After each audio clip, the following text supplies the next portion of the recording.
Hello বাবু, তোমার পুতুলটা কি সুন্দর। কি নাম তোমার পুতুলের? কি নাম? তুমি ভুলে গেছো? হ্যাঁ। মিনা। হুম। সুন্দর তো পুতুলটা।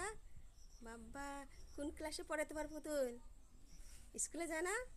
না। এ মা, তোমার পুতুল স্কুলে যায় না? না। তোমার পুতুলের ড্রেসটা সুন্দর তো।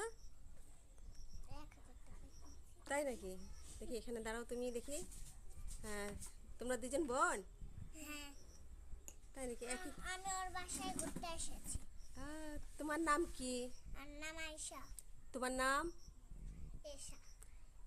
আয়েশা। আয়েশা না? হ্যালো বন্ধুরা, এই যে দেখতে পাচ্ছ দুই বোন, আজকে তারা বেড়াতে এসেছে, কস্তা গার্ডেন দেখতে এসেছে আমার বাড়িতে। সাথে পুতুল কুলে করে নিয়ে আসছে। পুতুলটা কি সুন্দর কুইট। এই দেখো, পুতুলটা ঠিক এশার মতন দেখতে। দেখি এশা, তাকাও দেখি। এই দেখো, এদিকে তাকাও। হ্যাঁ, আচ্ছা গাইস, টাটা, বাই বাই।